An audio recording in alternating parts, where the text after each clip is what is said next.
After getting over 1.1 million subs, 210 million channel views, and making over $500,000 on my main YouTube channel, if there's one thing I learned about YouTube success, is that there's a clear formula to make this work. You see, my channel took a year to reach just 250 subs, and I swear half of them were my friends and family who I forced to subscribe to me. But when I started applying this 5-step framework that I'm about to show you, my channel went from growing 10 subs a month to 1,000 subs a month to exponential growth to the moon subs a month. And as you can see, the rest is history. So if you're a newer small YouTuber that's struggling to grow, use this same 5-step framework that not only got me to where I am, it also helped people like Jeff double his subs with one video alone following this formula, got Alvin 82K views in a week after just getting 15K in the entire year before, and helped Jessica start a channel that now gets over 200K monthly views. Yes, they're all fully monetized now, meaning they're literally being paid now just to make videos about things that they love. And that feeling is freedom. I can confirm I've been doing this full-time for 5 years now, and I'm gonna share everything with you right now that got me here. Before we can even start, I need to clarify 2 things. This framework is for making long-form videos, not shorts, since that's not where the money is. The money's with the long-form videos.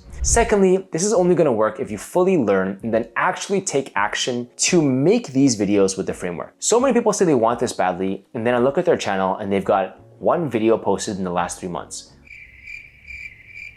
You can't grow if you don't post.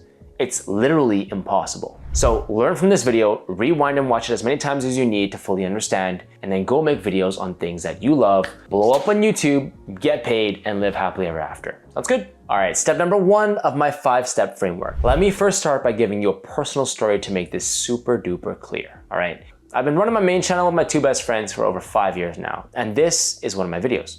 And this one, and this one, and that one. And honestly, I wish this one wasn't mine, but yeah, this one's mine too. And yes, I know this is YouTube and not some kind of other video hosting platform that you guys are so familiar with, but that's beside the point. My point is, aside from my massively big forehead in every video I just showed you, what else do they have in common? If you just shouted out nothing, then you're absolutely right, because they have absolutely nothing in common. Which means that this video was watched by K-pop fans, that video was watched by foodies, this one by drinking party crew, this one by my fellow Zizbras, we're all gonna fucking make it, bro, that's it. And this one by people who just want some lols. But all of these people were just different audiences. Now take it from me, yes, I got that gold play button sitting right there, like a subtle flex, but that doesn't mean I had all the answers figured out early on. I actually had to mess up a lot along the way in order to hit my stride and figure things out. But all this was one of the biggest mess ups that I made along the way. I was jumping categories of topics too often. When something slowed down, I would just jump ship and I would jump again. And before I knew it, I had different viewers that all wanted different things. And that's not what you want. You want to keep making those same videos for that same viewer and keep getting more of that same audience who are interested in that one thing you're doing. And that one thing is called your niche. Now, I'm not saying that you can only make one type of video, but whatever you do should be targeting the same niche and the same type of viewer. So yes, you better make sure that your niche, the niche that you're making a ton of videos for, is something you love and can talk about for hours. Because honestly, having been through hating my job to loving my job now, I 100% know that loving what you're doing is the most important thing in life, because time you can't get back. If you're not a fan of the videos you're making on YouTube, then it's no different from working a job that you hate. All right, almost cried there for a second, but moving on. Now, if you're worried that your niche doesn't have enough people interested in it, don't worry. There's 7 billion people in this world. There's no way you're that special of a snowflake. No offense, but mathematically, there's other people out there that will like your niche and you will always have an audience for it. I know people who have YouTube channels that only review mattresses. Bruh. So step 1 of the Algo Hacker framework is to find your niche and stick to it. Wait, Algo Hacker framework? That's what this 5-step framework is called? Yes, it is. If you're about to burst out laughing, just hear me out. I'm usually not good at naming things, but this one is actually a good name because every step from now on, step 2 to step 5, all target a specific thing that the YouTube algorithm wants. And if we can use the algorithm to our advantage, then we can blow up your videos, get you tons of subs, get you paid for just making videos on things that you love. See? Good name for the framework. But before we get into step 2, let's talk a bit about this legendary thing they call the YouTube algorithm.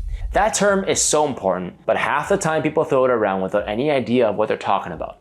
It just seems everyone is trying to crack this mythical code thing. But let me tell you, you don't have to crack any code. It's not even a secret. It's literally been right here, right in front of you the entire time.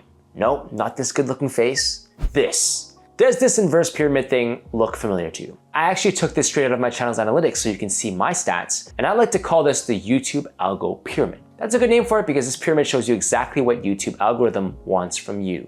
Starting with, they want to see your videos get high impressions, meaning they want lots of people to see that your video exists because an impression just means how many people have had a chance to see it pop up somewhere. Not necessarily watch it, but see it exist. It could be on the YouTube homepage, the suggested feed of another video, the sidebar of something, just anywhere as long as it's seen, it's an impression. You don't even need it to be clicked on to be counted as an impression. That's a view.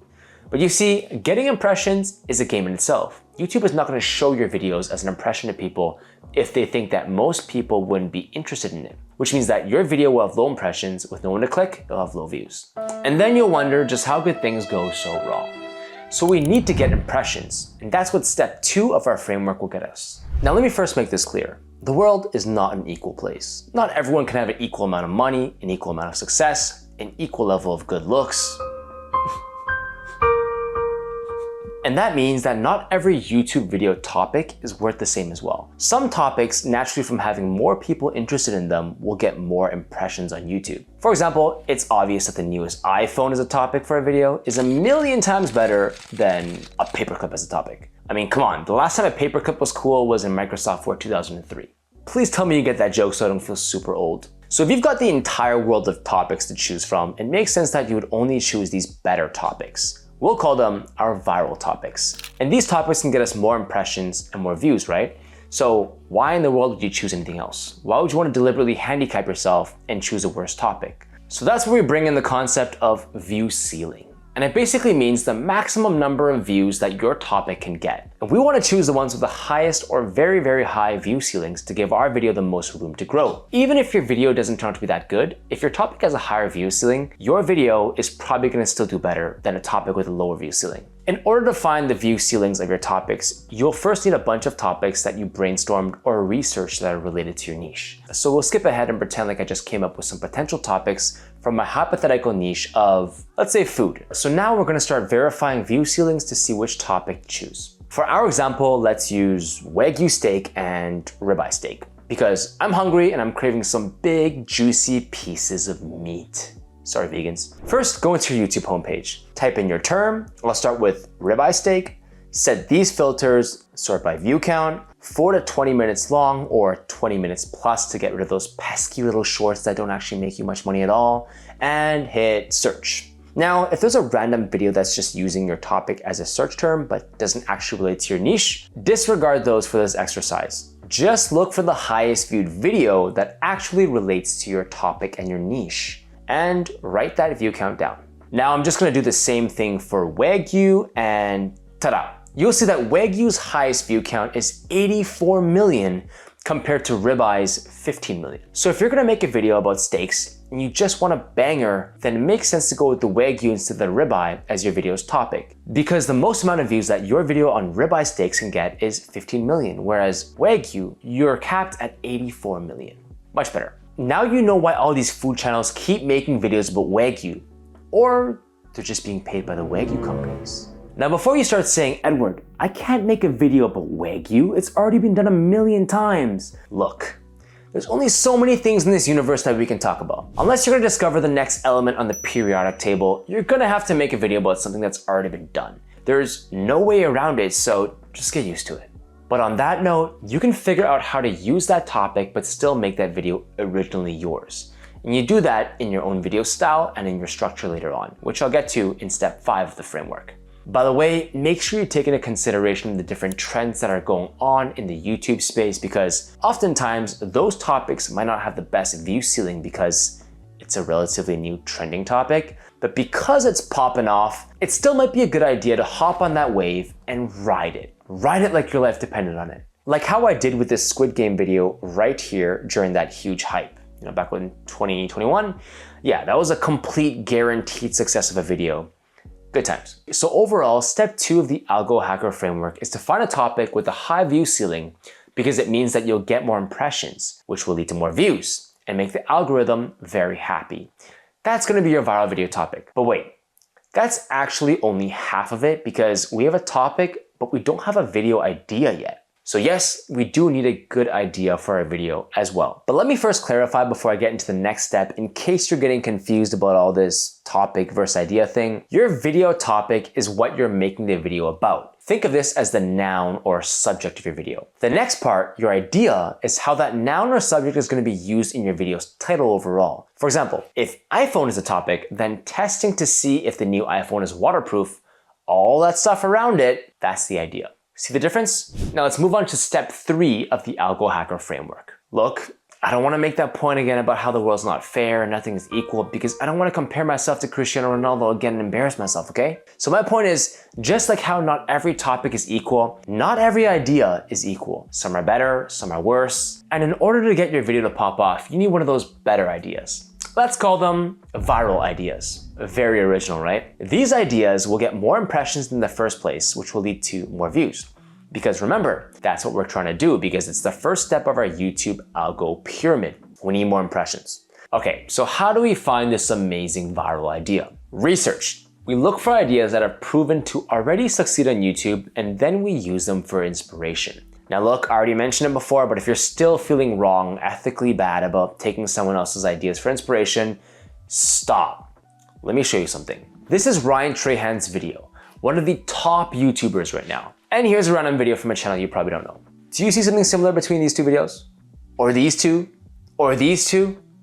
I bet you thought that these titans of YouTube, the very pinnacles of YouTube video creativity, only made 100% original ideas, right? Actually, every single YouTuber, including Ryan Trahan, MrBeast, and Airrack make videos that copy other videos on YouTube as well. There's almost nothing you can think of that is so original that no one else has done it before on YouTube. But that's okay because you can still succeed by taking that idea and just doing it in your own unique way. And if you want to make yourself feel better, just call it inspired by other videos and not copied. With that out of the way, so you stop feeling like you're cheating, let's talk about finding these ideas in the first place. The simple, easiest way to find viral ideas is to, drumroll please, use this tool called 1of10.com.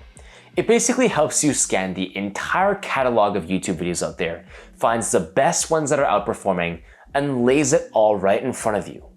It honestly has saved me a ton of time, and I swear to God, it's actually amazing for video research. All right, let me show you how it's done. So all you do is search your viral topic in 1of10.com search bar and filter for these settings right here. I like to go with a 3x multiplier. I'll explain what this means in a second, and release within the last year. Hit search, and what you get are a bunch of videos with these numbers here that represent the multiplier. What that means is that the video is outperforming this many times better than the average video on that channel around that time. So although yes, you can see the total amount of views here down low, the real important part is this multiplier number next to the videos. That's because even if the views are not through the roof, a high multiplier means that for a channel of that size, this video is doing very well relative to what we would expect from it. Let me explain. For a big channel like MrBeast, when he posts a video, naturally it will get more views than a smaller channel doing a video of the same topic because his channel's freaking huge. So we can't overlook this fact when we're doing our video idea research. We have to equalize for that. So we tried to find what I call relative outperformers that have a high multiplier. Videos that do well relative to what's expected from them.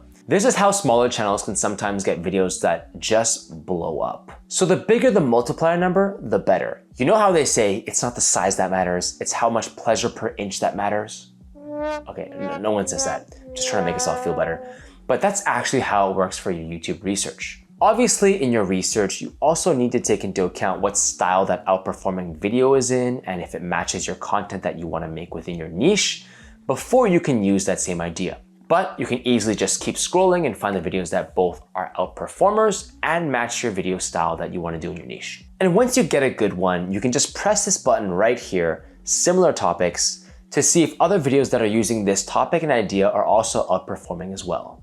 And if multiple channels doing this similar idea have good relative outperformers, then you can be pretty sure that this idea is good enough to give it a try on your channel. You can also just use this cool channel search feature right here as well if there's a certain creator style that you like and you want to see what's outperforming on their channel. 1of10.com, just a super powerful tool overall, as you can see. Quick and simple, super easy method of doing viral idea research. Now, before you think I'm just trying to hustle you to sign up for this research tool, just because there's an affiliate link in the description box below for oneof10.com, and if you use my link and my discount code YouTuberU at checkout to get 20% off discount, doesn't mean that I'm trying to pressure you to pay for it. To prove that I would never do something like that, I'm even gonna go over an alternate free way of finding viral video ideas that I used to use and can get you to the exact same place. But I do have to admit, it does take longer and it's harder to do overall, but it's free. So hey, I gotta put it out there so that you can choose. So the free way is to make a fresh YouTube channel just for the purposes of research. Don't worry, you're not throwing away your existing YouTube channel. This is just for research alone. Okay, so now that you've got your new account made, you wanna search for the biggest channels within your niche that you're making videos for and watch a few of their videos until the end. Then comment and like those videos. What we're trying to do is to get the YouTube algorithm to associate your new channel with that niche specifically. That makes the algorithm start pushing more of these videos to you and on your YouTube homepage. When this happens, keep clicking on them and watching those ones too until your homepage is literally mostly videos in your niche. Now, when that's done, watch videos from your homepage in your niche and note when that video was released. Go into the channel itself, scroll back in time and find that video in that time period. See if that video that you watched is outperforming all the other videos around it.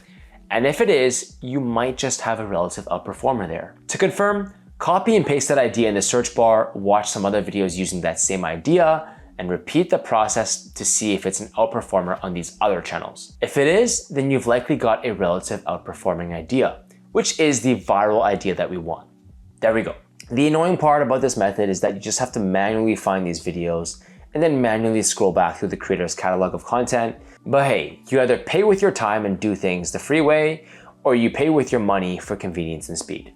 Nothing is truly free. That's life. Except for this video. It's good, concise, and it's free. Now you have both options, one free and one where you pay for convenience and speed. So by now, if you're done steps 1 to 3 of the Algo Hacker framework, then you've already got a niche that you love, a viral topic with a high view ceiling, and a viral idea that's a proven outperformer. You're literally doing everything that the YouTube algorithm wants from you as a creator. And if you just do the last 2 steps correctly, then you've got a good chance at making a viral video that will blow up your channel and get you paid tons for it. So take a sip of your coffee. I had one here because this video is long. Put away the ADHD for now, and let's get to step 4 of the Algo Hacker framework. Step 4, congratulations, we just moved on from this part of the algo pyramid to this part of the pyramid, where we learn how to get clicks, aka views, aka the cash. So you pick a topic and idea that is capable of getting lots of impressions and views, but now you actually need to get people to click into your video. Because if they don't click, it's not a view, it's just an impression, and you don't get paid for impressions. So this number you see here, the click-through rate, or CTR, is the rate at which people see your video as an impression and then click on it. For example, if your video is getting 100 impressions and 5 people click on it, the CTR is 5 divided by 100, 5%. So our goal with this next section of the algo pyramid is learning how to convert impressions into clicks to get views.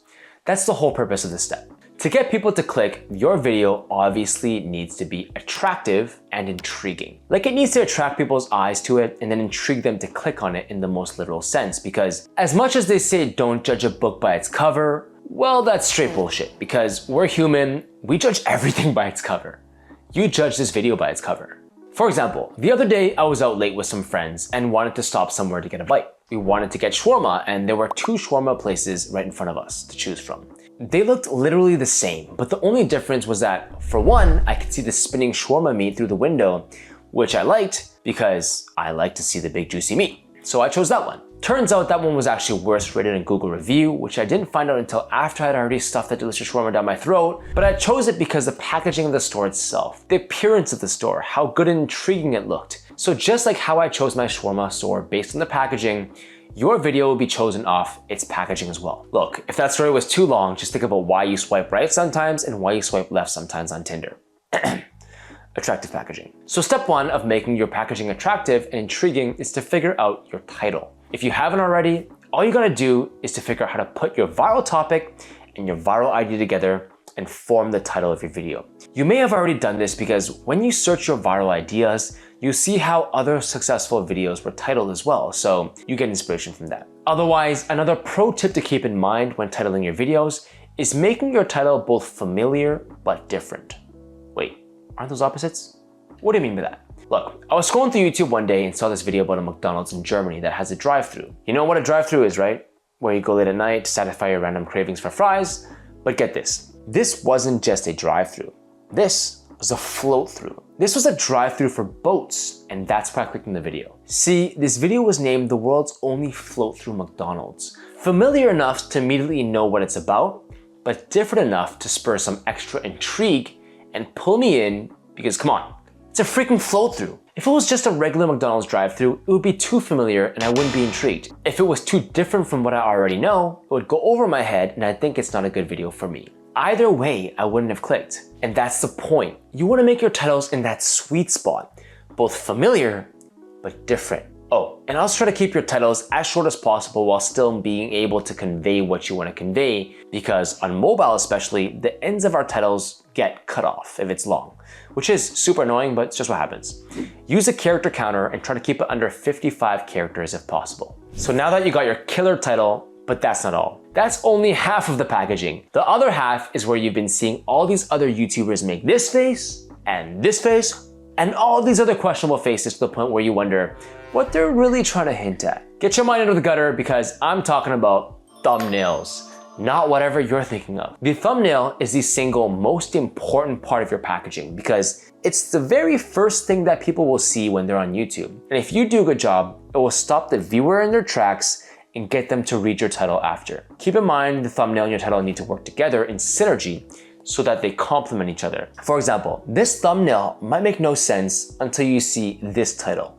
And together they intrigue you enough so that you click on the video. So how do we make this thumbnail amazing? From my time on YouTube, I've noticed that every thumbnail for every viral video I've ever released has had these 2 points.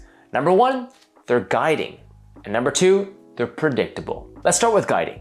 Guiding means that people need to know where to look at on your thumbnail immediately.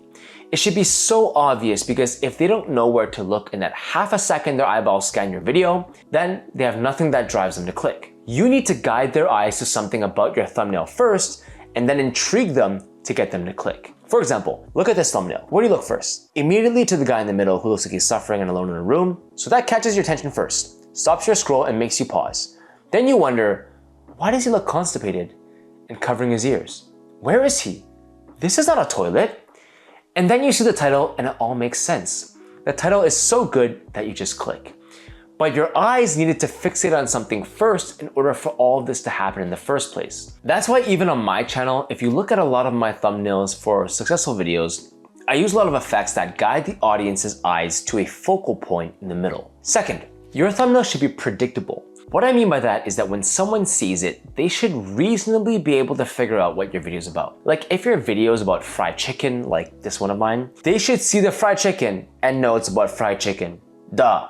If your thumbnail is too randomly abstract and artistic, it's not going to connect with anybody. You'd literally have to rely on someone being curious enough to click in to see what this video is all about. And that's never good because there are so many videos on YouTube, they'll just choose something that they know 100% matches their interests. The reason why you make your thumbnail predictable is to signal to the people who are interested in your niche that, hey, this video is for you. And that's what you want. Guiding and predictable, the two key elements that your thumbnail must have. All right, cool. But how do we actually get ideas from thumbnails so you can start making them? Again, there's a paid way where you pay in money, or you want the free way where you pay in time. I'll make sure to go through both because once again, I'm not trying to push you to buy anything. I'm not like those other YouTubers who just want to push you to use this affiliate link oneof10.com in the description box below and use a 20% off coupon code YouTuberU in the checkout page to save money. I'm gonna give you a paid and a free way. Okay, so if you're using oneof10.com, you can actually use this new thumbnail searching feature to search for thumbnails that are outperforming relative to the channel's average. This literally just launched, so I'm actually pretty excited to use it myself. Just a quick plug-in search and you can see some thumbnails that have worked. You can also use the specific channel filter here so you can see if it worked well for a specific competitor you had in mind. Now, what's even cooler is this generate more ideas feature that uses AI to make some example thumbnails based on the data of previous outperforming thumbnails. This is honestly a pretty revolutionary feature that I haven't seen before anywhere, and I'm just starting to use it as well. To be totally honest, if I had to choose only one tool that I would use for YouTube, it would be this one. Now, the free way to do this is to manually go through YouTube again, very similar to the previous process for viral ideas. Just go through the same process, find videos that are in your niche about your topic that have high view counts, and make sure they're relative outperformers.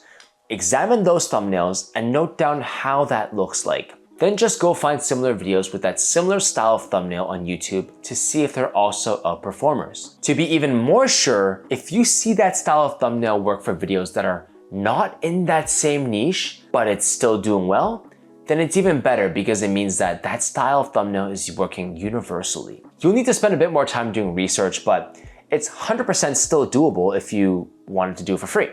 You just gotta pay in time instead of money. I mean, this is what I used for 3 years before all these tools came out, right? So whichever way you wanna do your thumbnail research, it's doable. Okay, now if you're wondering why I'm talking about thumbnails even before we plan the video itself, because that's the way it should be done. Time for another story about how Edward messed up in the past so that you can be smarter than him and not repeat his mistakes. Back in the day, we thought of thumbnails as an afterthought. You make the video first, then you worry about the thumbnails later. But every single time we released a video and the thumbnail was severely underperforming, we would be scrambling thinking about what other thumbnails we can make on the spot and test. It was exhausting. And because of the pressure, we were never really able to think of good ideas in that moment when we were all stressed. If only we had prepared some other thumbnails beforehand, things would have been so much easier and we would have been able to save those videos in case our thumbnail doesn't perform. So don't procrastinate.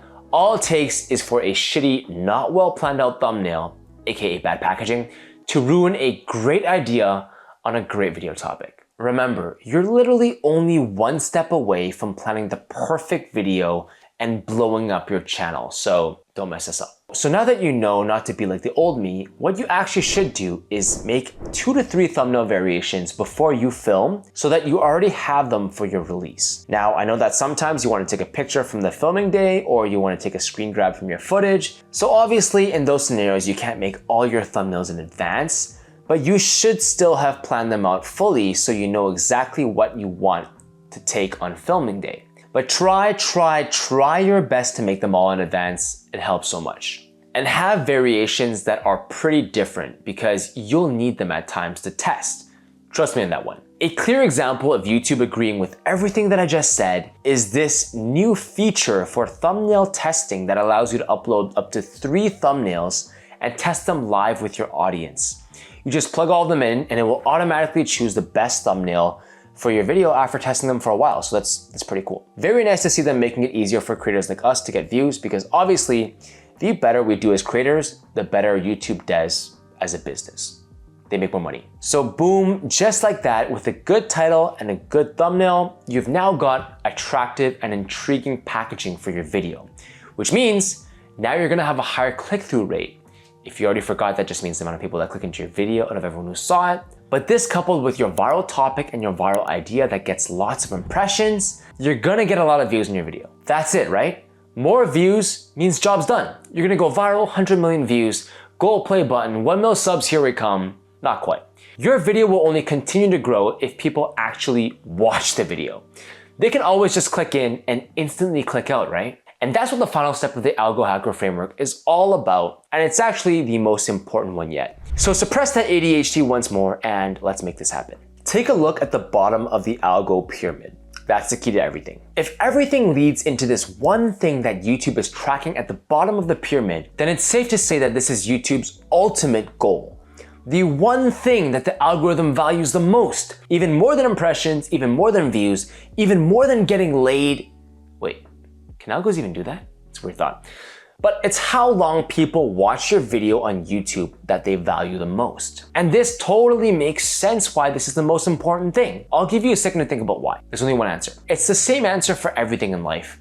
The thing that runs the world. The thing that you need to go buy your new PS5. The same thing that every big powerful corporation like Google who owns YouTube wants, and that's money. But wait, isn't YouTube free? Well, kind of, but not really. You know the saying, if you're not paying for the service, then you are the service? Well, yeah, you are.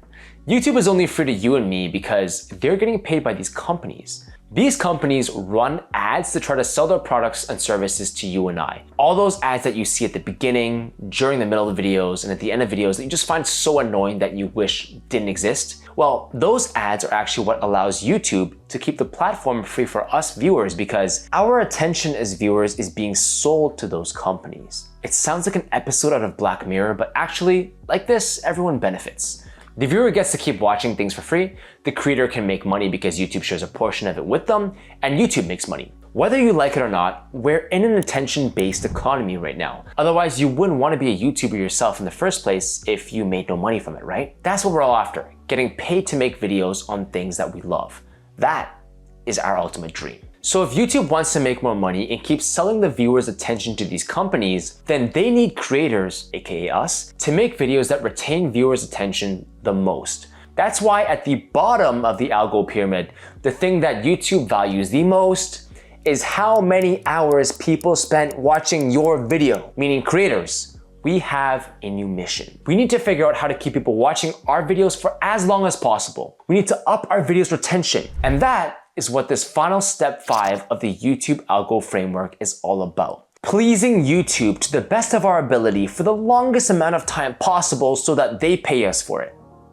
Okay, that doesn't sound the best when I put it that way, but yeah, it's basically that. Now, how do we actually do it? How do we keep people watching our videos for longer and not just click out immediately? Well, it all starts with the deliberate planning of our videos for retention. And the most important part of our video to plan very well is the first 20 seconds, because as you know, first impressions are the most important thing. If getting swiped left is a common thing for you, I know you feel my point. You need to put extra effort into the intro and make these 20 seconds the best 20 seconds of her life.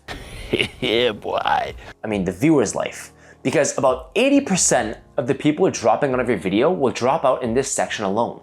And you can literally see it from looking at your video's retention graphs. This is an example of a retention graph that you can find on your own videos. Every video has one, and it tells you how long people stayed in your video for, along with when they dropped out. Generally, most of them will look something like this, which is people clicking in, and very quickly, boom, a lot of them are clicking out. But that's the same for literally everything else in life, right? When you walk into a restaurant, when you meet someone, and even when you start listening to a song on the radio, you know almost immediately if that thing is for you. So that's why if you can get someone to stay through the very beginning of your video, you can likely get them to stay for longer after the intro, which is how we go from a shitty retention chart like this one, with a massive drop off at the beginning, to something like this with a much more moderate drop off and a level off. So how do we do this? We start by breaking the intro down into 3 key, very important parts that all work together to retain the viewer.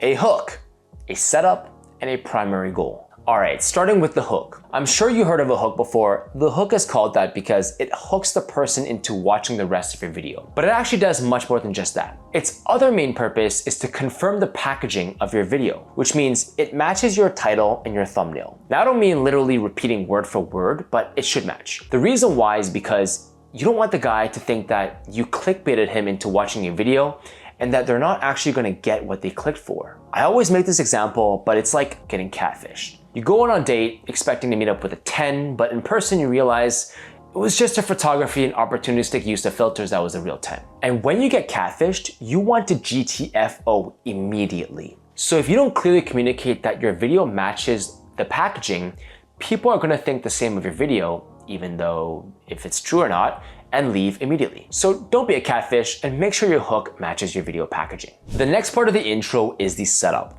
The setup outlines the structure of your video and how the video is going to be arranged. It tells people what to expect when they watch the video, which should also align with what they expected when they came in. For example, if your packaging shows that you'll be cooking, but you just end up reviewing food while sitting in front of the table the whole time, some people will start clicking out early because it doesn't match. If your setup can convey that what's going to happen in the video is reasonably what's to be expected from your video when they clicked in, then you're in pretty good hands. Which takes us to the last part of the intro, the primary goal. This is tied with the hook as probably the most important part of your entire video. And that's because the primary goal tells the viewer why they should keep watching your video. Like, what are they actually staying for? And that needs to be clearly stated, or at the very least, very clearly hinted at in the intro. Just look at how short people's attention spans are nowadays. People can barely even watch a single YouTube short without swiping before the video ends. So you need to give them a reason why they would want to stay and communicate that reason to them very clearly that keeps them looking for that one thing at the end of your video. It's proven that once you get someone invested, their odds of staying for the ending drastically increase.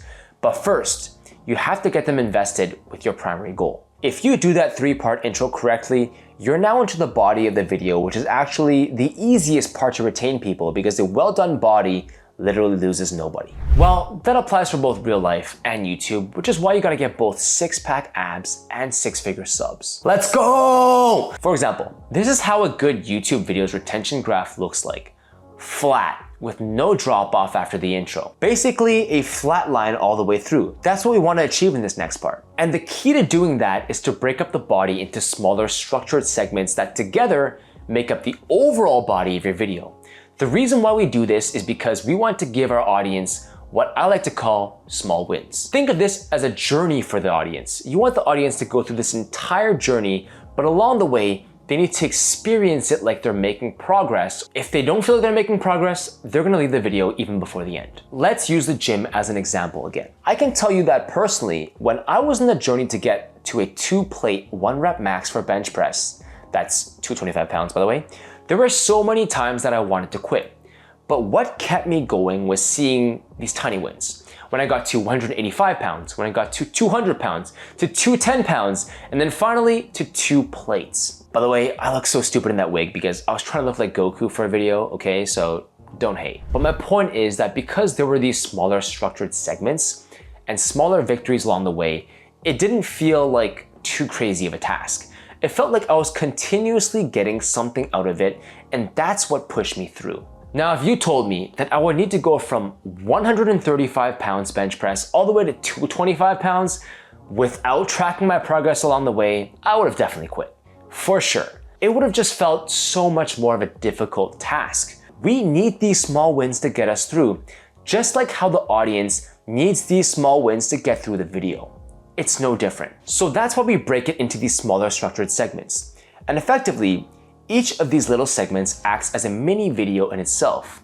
Each one has its own mini primary goal, its own mini journey of how to get there, and a resolution for that goal.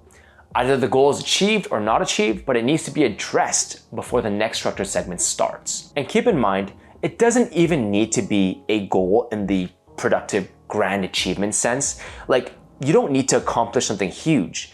It literally just needs to be something that you brought up at the beginning of the structured segment that keeps the viewer intrigued. And you now answer at the end of the structured segment. It can be the answer to a question, a reveal, just anything that keeps them anticipating it and then them getting the answer. This kind of structure is actually used everywhere you see on YouTube. Think about tech channels that do phone reviews. They break it down into smaller parts reviewing each feature of the phone. And at the end of those smaller parts, they tell you which phone won for that specific feature. But the whole time you're actually waiting for them to tell you which phone won overall. And that's the primary goal that keeps you watching for the entire video. But within each structured segment for the features, you're also invested to see which one wins there as well. An important point to keep in mind is that you need the structured segment goals to be related to your bigger primary goal. It can't be just some random thing. It needs to actually make sense. Also, there's no set number of how many segments that you actually need. It depends on your video length, your specific topic, and what you're trying to do. But if one part of your video feels a little bit long, then it's always better to break it up. And just like that, with your structured segments done right, you should still have the majority of your viewers retained as you make your way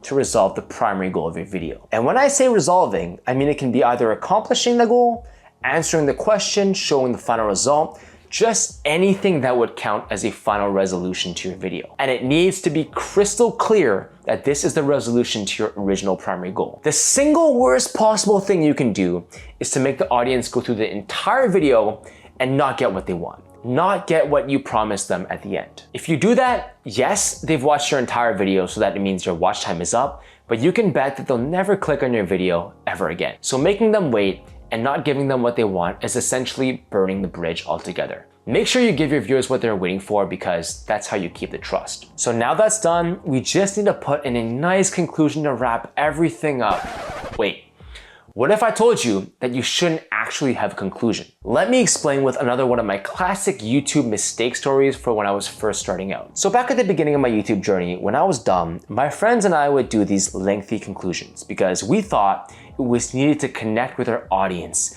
tell them about our thoughts about our video, and just ramble on about our feelings that we thought people actually cared about. In reality, they didn't, because they just ended up leaving. So for this video, it's a transformation into a K-pop star video. Yes, that's actually me, and yes, I was not happy to get my hair dyed pink. So we did the whole thing and then went into a like, comment, subscribe, let me know what you would want to see next, but that on steroids. Like a solid 1 to 2 minutes of us just yapping at the end of the video. And guess what happened? Everyone stayed to listen to what we had to say and loved us for it. I lied. That didn't happen. This happened. The total and utter annihilation of our video's retention graph. The stupidest part was that this didn't need to happen. The video was doing fine before this, but we completely messed up with this conclusion, which led to our retention just falling off a cliff. But YouTube doesn't know it was because of my conclusion. They just assumed that this video is shit because the overall retention percentage was lower. And yes, I still got over 1 million views on this because it was carried hard by the topic and idea. But just imagine how much better this video could have done if I had not lost half of the people at the end. These people left because they already got everything they came for. They had already seen the full results of the transformation by this point right here on the graph, which was basically their whole reason for staying. So what else were they staying for now? And it took me some time to realize this for all of our videos, that our retention charts were garbage because they just fell off a cliff at the end because of our lengthy endings that we kept on doing. So that's how I learned the hard way that once you give away your conclusion to your primary goal, you're essentially on a ticking time bomb. You need to end the video quickly because there's nothing else for the audience to look forward to, or else they're gonna click out and go watch someone else's video. And then the YouTube gods are gonna punish you for it. And that's why we don't do lengthy conclusions anymore. If we have to do a conclusion, we do it as quick as possible just to wrap up and clarify a few points that are needed, and then we end the video. I'd rather the viewer leave on a high note when you answer the primary goal instead of them leaving because they're bored. That not only harms our retention for that specific video, but it also harms how they feel about you overall as a content creator, because a lot of times people remember the last thing about you and not the other things that came before.